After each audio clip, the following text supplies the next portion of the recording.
Sometimes we don't notice how far we've wandered until we wake up one day and barely recognize the person in the mirror, trying to keep the peace, trying to fit in, trying to be what everyone expected. And in all that trying, you forgot how to just be.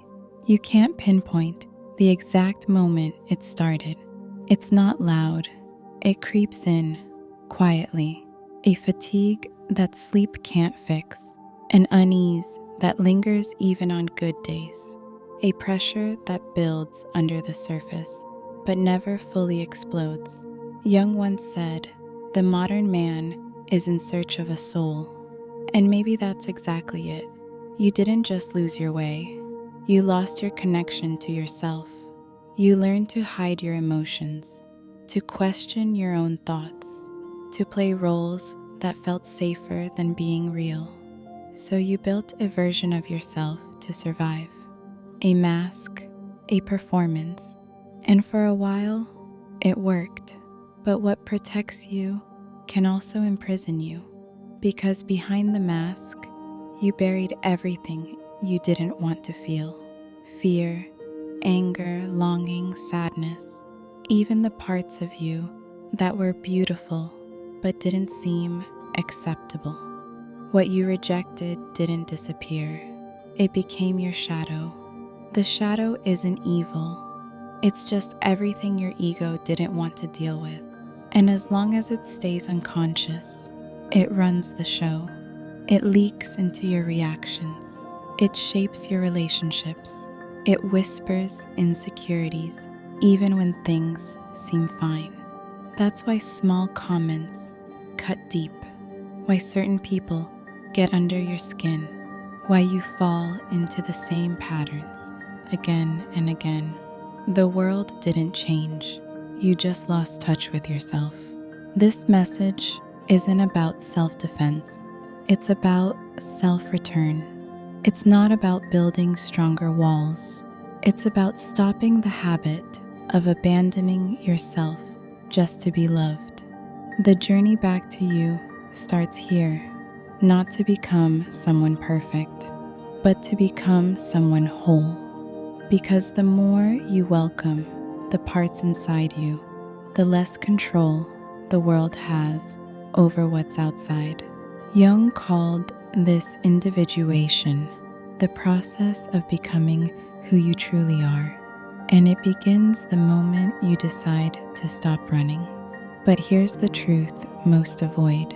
To become yourself, you'll have to face what you've spent years avoiding. Your shadow, the impulses you shame, the memories you suppress, the habits that formed when you were just trying to feel safe. What you repress doesn't vanish. It waits. It shows up when you snap at someone you love, when you freeze in front of opportunity, when you chase people who reflect the very wounds you've never healed. It hides in guilt, in judgment, in comparison. It reacts when you think you're in control. And the biggest trap? Believing that's just who I am.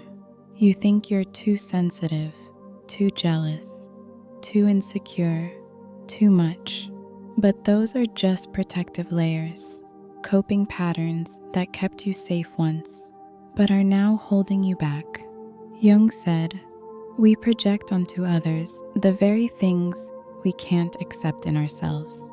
That's why you judge without knowing why. That's why you feel attacked even when no one meant harm.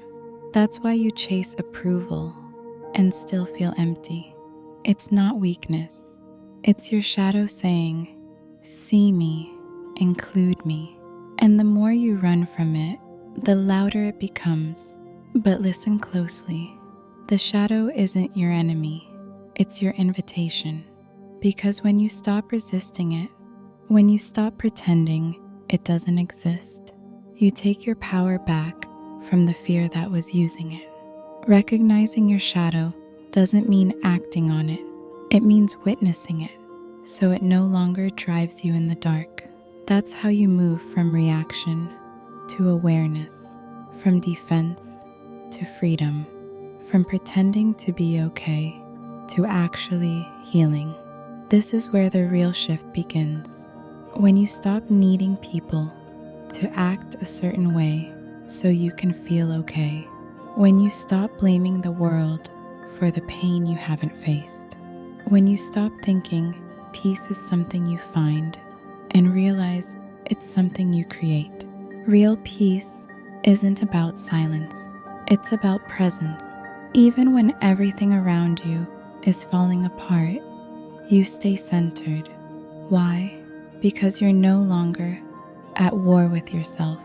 Jung said, the soul needs conflict to grow, and avoiding discomfort is avoiding evolution. True stillness doesn't come from avoiding chaos.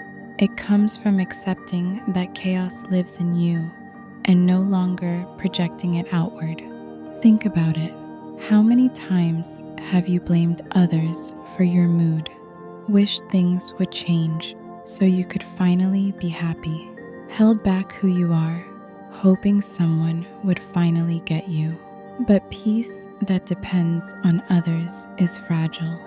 One comment, one rejection, one unexpected turn, and you're spinning again. Lasting peace, it comes from within, from acknowledging all of you, from giving space to your full humanity, the parts that shine, the parts that shake, the parts you're proud of, and the parts you'd rather hide. This isn't about being fearless. It's about having the courage to feel your fear and still move forward. It's not about never getting hurt. It's about knowing that even when pain comes, it doesn't define you. When you finally stop rejecting yourself, you stop needing validation from others. You stop chasing love that feels like survival. You stop apologizing for existing. You begin to trust your center. And from that center, life doesn't get easier. You get stronger. Because this is what real integration looks like. Not escaping suffering, but growing through it.